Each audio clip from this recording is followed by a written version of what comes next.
The rain poured against the tall glass windows of Adrian Steele's Manhattan penthouse, blurring the city lights beneath. Adrian was a billionaire many times over, the kind of man people envied from a distance. He owned skyscrapers, luxury brands, and had the world at his fingertips.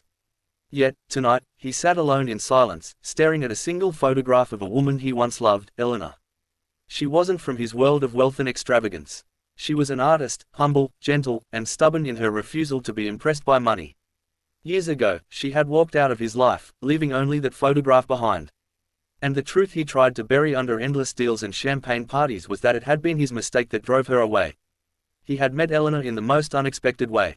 Adrian's company had sponsored a local art exhibit, something he usually attended only for publicity.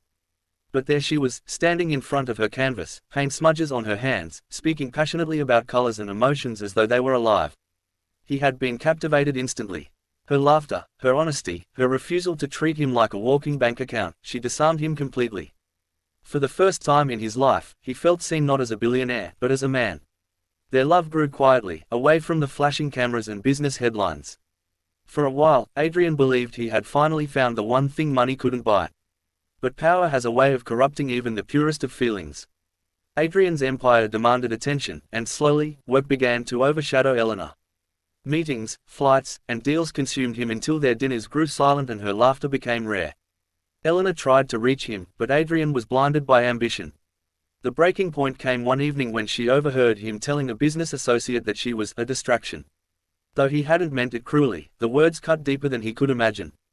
That night, she packed her bags, leaving a note that read, "You have everything, Adrian. But I cannot stay where love feels like the smallest part of your life." Adrian remembered finding that note the next morning, his chest tightening as he read the words again and again. He had tried to bury the ache with luxury, with noise, with women who saw him as nothing more than a prize. But none of them were Eleanor. Now, years later, as he stared at her picture, the regret was unbearable. Fate, however, has its own way of weaving paths back together. Months later, Adrian attended a charity gala hosted in support of local artists. He hadn't planned to go, but something inside him compelled him. And there she was, Eleanor, her hair tied loosely, her eyes sparkling as she explained her latest work to a group of donors. For a moment, Adrian felt as though the entire room disappeared. He wanted to run to her, to beg forgiveness, but fear rooted him to the spot. He wondered if she had moved on, if she even remembered him without bitterness. Gathering courage, he finally approached. "Eleanor," he said softly. She turned, her expression unreadable. A polite smile formed, the kind one gives to strangers, not to a man who once held her heart. That smile pierced him more than anger ever could.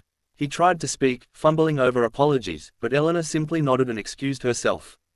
Watching her walk away, Adrian realized what his wealth could never guarantee, a second chance at love. In the days that followed, he did something no one in his empire expected. He stepped back from business, letting his trusted team handle affairs. Instead, he spent his time visiting Eleanor's art gallery, quietly buying her pieces under a different name, leaving notes of encouragement attached to each purchase. At first, she ignored them. But one evening, after closing the gallery, she found him waiting outside, not the billionaire in a tailored suit, but a man holding flowers, nervous and vulnerable. "I don't deserve your forgiveness," he admitted. "But I've spent every day realizing that the greatest fortune I ever had was you. And I threw it away." His voice cracked, his mask of control shattering. For the first time, Eleanor saw not the powerful tycoon, but the man who once whispered dreams to her beneath the stars. Eleanor hesitated, the wound of the past still tender. But she could see the change in his eyes, the sincerity money could never fake. Slowly, she reached for the flowers, her fingers brushing his. "Love isn't something you buy, Adrian," she whispered. "It's something you choose. Every day." Tears burned his eyes as he nodded. "Then let me choose you, every day, for the rest of my life." It wasn't an instant fairy tale reunion. Trust had to be rebuilt, love carefully mended. But for the first time in years, Adrian knew true wealth had nothing to do with banks or buildings. His fortune was standing before him, in the woman he had almost lost. A